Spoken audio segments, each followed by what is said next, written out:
Hello everyone, welcome you all to brand new session of stockers learn and earn. आज की video थोड़ी different होगी। आज हम देखेंगे how to do market analysis with multi time frame, और मैं कह सकता हूं how to do multi time frame analysis for tomorrow. तो लेट्स स्टार्ट।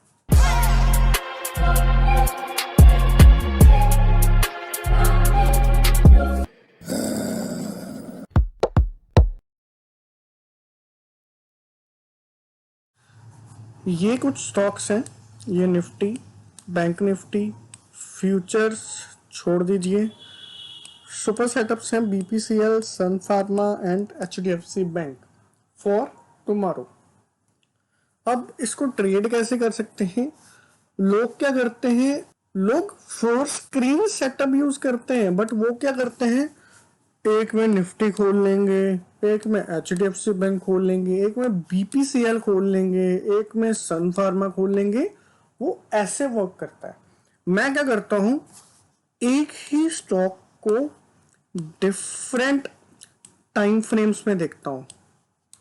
वन डे तो चलो वाइल्ड ट्रेडिंग नहीं देखेंगे, but one day for analysis देखेंगे, ओवरव्यू कि यार ये दिख कैसा रहा है। और उसके बाद जब ट्रेड करता हूं, ट्रेड में मैं कैसे करता हूं, ट्रेड एक चार्ट में 5 मिनट खुला होगा, एक में 15 मिनट खुला होगा, और एक में फिर से 5 मिनट और 15 मिनट खुला होगा। उसमें कुछ इंडिकेटर सप्लाई अलग से होंगे।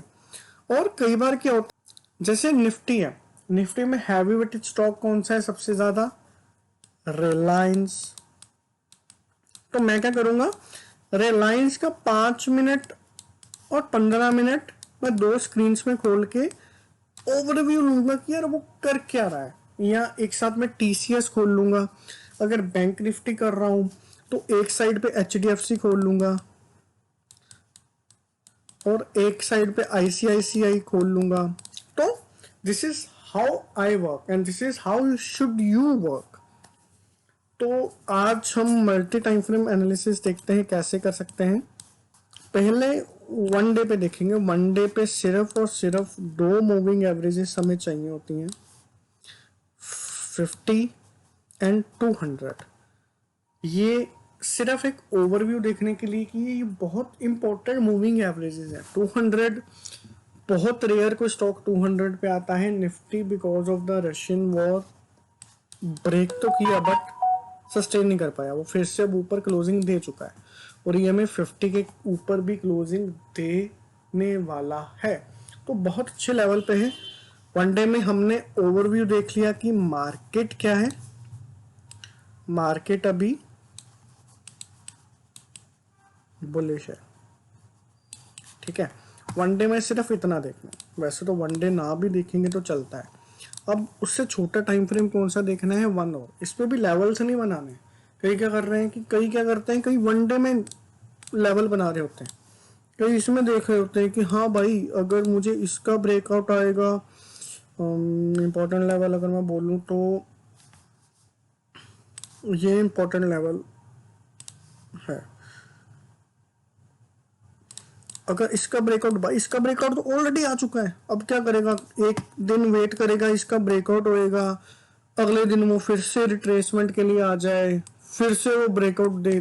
3 दिन का सेटअप आप देख रहे हैं फॉर इंट्राडे, तीसरे दिन जाके ट्रेड करोगे क्या? ये तो पॉसिबल नहीं है। तो एक डे में देखना सबसे बड़ी बेवकूफ़ी होती है। ये एक डे में देखना है तो वो देखे जो स्विंग ट्रेडिंग करना चाहता है। Okay, and for intraday 1 hour भी बहुत बड़ा टाइम फ्रेम है। इसमें हम क्या कर सकते हैं, इसमें एक तो मूविंग एवरेजेस देख सकते हैं।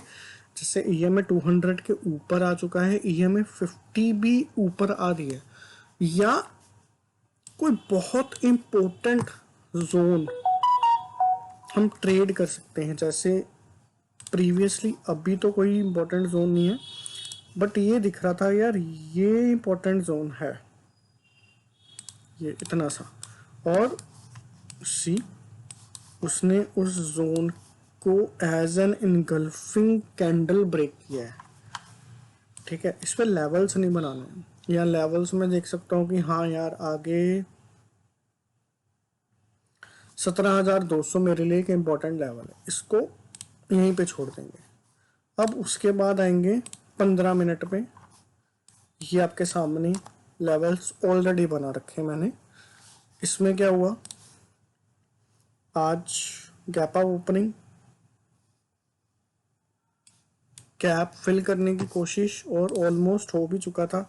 कई लोग कहते हैं कि यहाँ पे नहीं आया, गैप फिल नहीं हुआ। अरे भाई, प्रीवियस हाई तो ब्रेक किया है ना, सॉरी प्रीवियस लो तो ब्रेक किया है ना। हो सकता था यहाँ पे ये होल्ड कर जाए, यहीं से रिवर्स कर जाए। तो प्रीवियस लेवल्स भी इंपॉर्टेंट होते हैं। प्रीवियस या में अगर गैप अप खुल रहा है तो मैं कहना चाहूंगा कि प्रीवियस हाईज भी इंपॉर्टेंट होते हैं। लोग यहाँ तक फिल करने की वेट करते हैं, हो सकता है कि ये फिल हो जाए, हो सकता है कि और नीचे आता है, इसको फिल करता है, यहीं से जाता, बट ये इंपॉर्टेंट जोन नहीं है, ये इंपॉर्टेंट जोन नहीं है, ये इंपॉर्टेंट जोन नहीं है। यहाँ से भी तो वो सपोर्ट ले सकता है, यहाँ से वो सपोर्ट नहीं ले सकता, यहाँ से वो सपोर्ट नहीं ले सकता। जरूरी है कि यहीं से लेगा? नहीं, जरूरी नहीं है। तो अब इसको ट्रेड कैसे कर सकते हैं? हमने ओवरऑल देखा कि मार्केट बुलिश है, तो सबसे पहले क्या करेंगे, जहां पे ये होल्ड किया वहां पे देखेंगे कि यार कोई प्रीवियस लेवल पे इंपॉर्टेंट जोन है। हाँ है, बिल्कुल दिख रहा है। यहीं से ये ऊपर आके नीचे गया था, तो यहीं पे आके ये सेटल हुआ है, सी। तो फॉर मी ये नो ट्रेड जोन डेफिनेटली है, बट एक रेड कैंडल दिया है, मतलब कि लोगों ने पोजीशंस अपनी क्लोज करी है, हम इसको स्टिल बुलिश ही मानेंगे। तो उसके बाद सबसे इम्पोर्टेंट जोन कौन सा है? हाँ ये तो है जी, 17,023 एक इम्पोर्टेंट जोन है मेरे लिए। अब उसके बाद मैं देख रहा हूँ कि हाँ यार ये यहाँ से आता है और यहाँ से रिजेक्शन लेता है, तो डेफिनेटली 17,217 भी मेरे लिए इम्पोर्टेंट जोन हो गया। दो लेवल्स का ही क्या करते हैं, कहीं ना कचरा बना देते हैं। लेवल्स क्या है, कई क्या करेंगे, यहाँ पे भी बना दिया, यहाँ पे भी बना दिया, यहाँ पे भी बना दिया, यहाँ पे भी बना दिया। अरे इतना लेवल, इतना कचरा, 1 2 3 4 5 6 लेवल्स बना रहे हैं, क्या ये काम भी आएगा? क्या मार्केट, अगर मैं बोलूं तो क्या मार्केट एक ही दिन में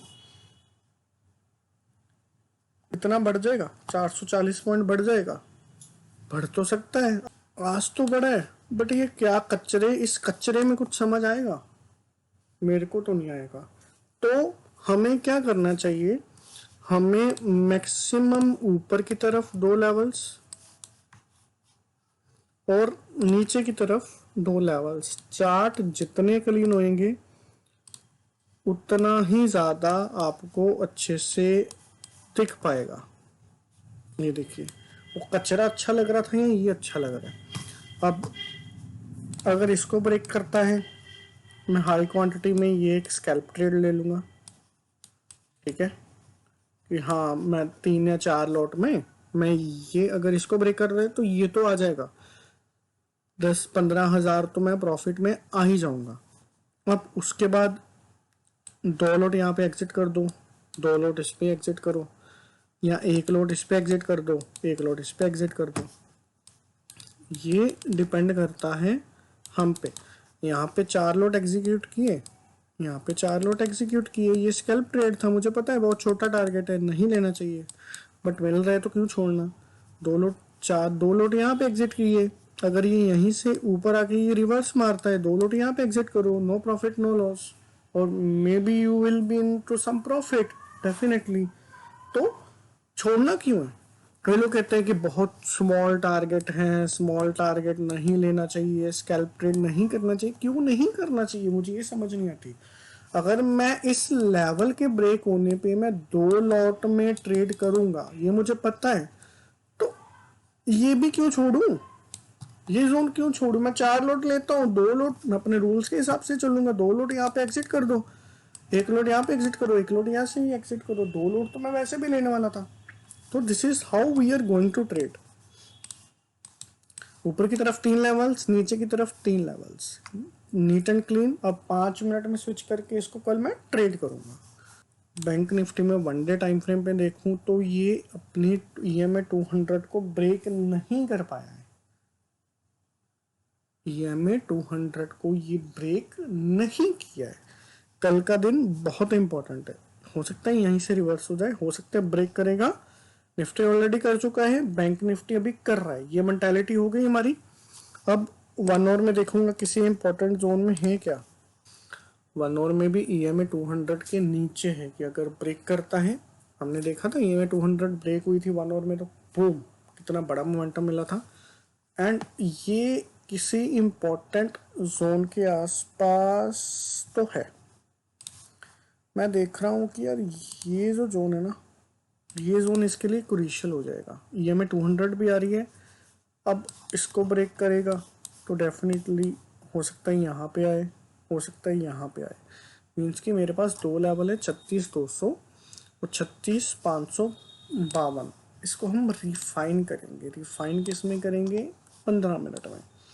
15 मिनट में रिफाइन कैसे करेंगे?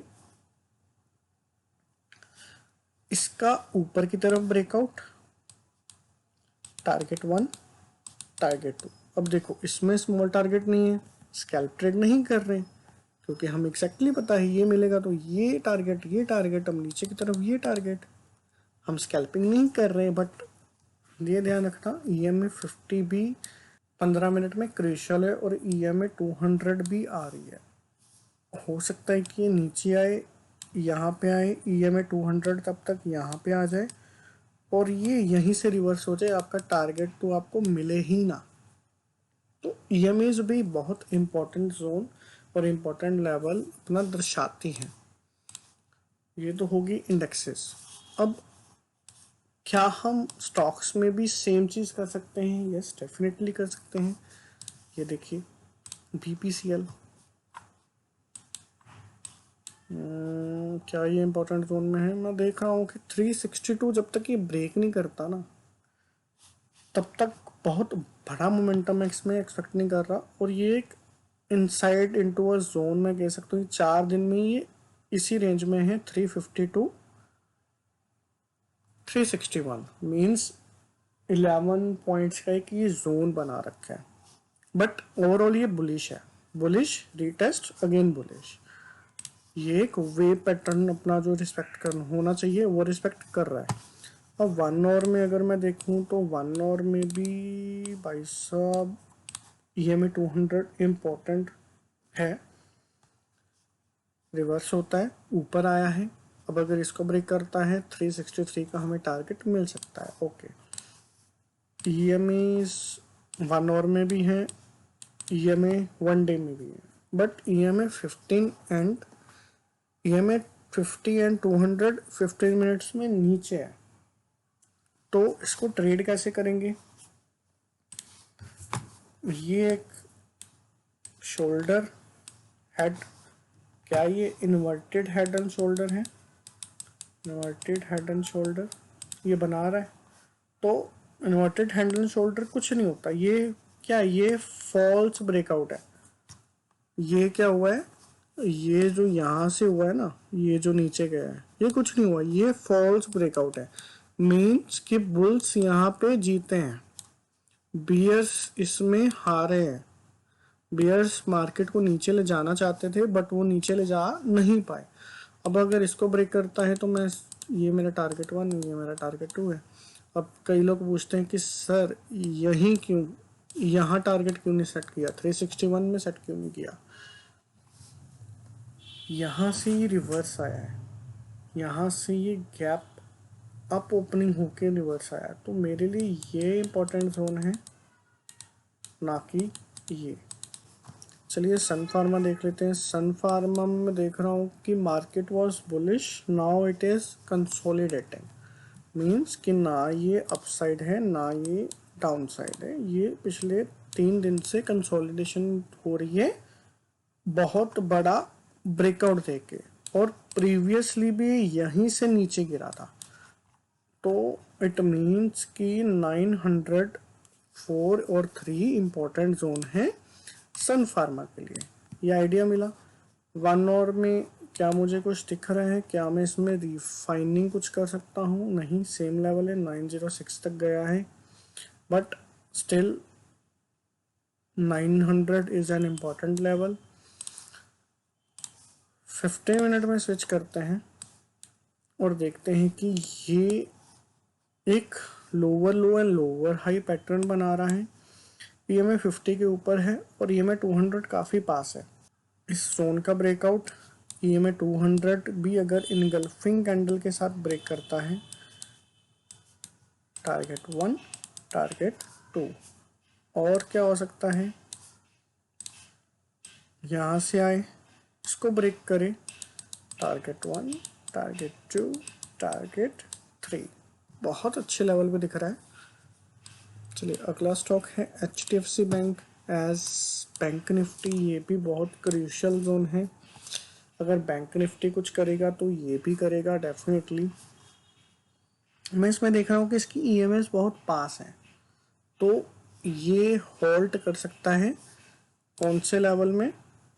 482 टू 453, इसके लिए एक इम्पोर्टेंट लेवल बन जाता है। 1 और में ये ओवरऑल एक बुलिश है और अब ये कंसोलिडेशन किया है आज के दिन। ओके, 15 मिनट में देखूँ तो 15 मिनट में क्या हुआ है, प्रीवियसली ये जोन इंपॉर्टेंट था और प्रीवियसली ये जोन इंपॉर्टेंट था। 2 जोन्स मेरे पास निकल के आ रहे हैं जो बहुत ज़्यादा इंपॉर्टेंट थे प्रीवियसली। तो डेफिनेटली अगर ये इसको ब्रेक करता है, स्कैल्प ट्रेड 500 क्वांटिटी यहाँ पे एग्जिट करो, 250 क्वांटिटी 250 यहाँ पे एग्जिट करो, सिंपल। स्कैल्प ट्रेड हमें लेना चाहिए। लोग बोलते हैं नहीं लेना चाहिए, प्रोफेशनल ट्रेडर्स बोलते हैं स्कैल्प ट्रेड नहीं लेना चाहिए। अरे क्वांटिटी हाई कर लो ना, वहाँ पे आता है नो लॉस नो प्रॉफिट में जाओगे ना। नीचे आता है यहाँ पे स्टॉप लॉस रखो, नो प्रॉफिट नो लॉस में जाओगे। शायद कई बार होता है कि 1-2 रुपये ऊपर ही होता है, तो शायद आप प्रॉफिट में ही जाएंगे, लॉस में नहीं जाएंगे। अगर आप नॉर्मली 250 क्वांटिटी बाय करते हो, स्कैल्पिंग में 500 करो, नीचे आएगा जो यहाँ तक का प्रॉफिट था, हो सकता है यहाँ पे जाके यहीं पे रिवर्स हो जाए, आपको प्रॉफिट कम हो जाएगा, आपको लॉस कम हो जाएगा। सो बट यहाँ पे तो आप 0 पे ही एग्जिट होएगी। यहाँ पे एंट्री करी, यहाँ पे आप टारगेट है, टारगेट अचीव होता है तो वेल एंड गुड, नहीं होता है तो इट्स ओके, आप नो प्रॉफिट नो लॉस भी एग्जिट करो। अब नीचे की तरफ मैं देख रहा हूँ, नीचे की तरफ ये मुझे एक पहला टारगेट दिख रहा है, ये मुझे सेकंड टारगेट दिख रहा है। तो ये था multi time frame analysis for HDFC bank. आज हमने देखा मल्टी टाइम फ्रेम एनालिसिस कैसे करते हैं into index and into stocks. तो that's all for today guys. Thank you for making a part of the video. I will see you guys in the next video. Until then, live your life, live your dreams. Boom.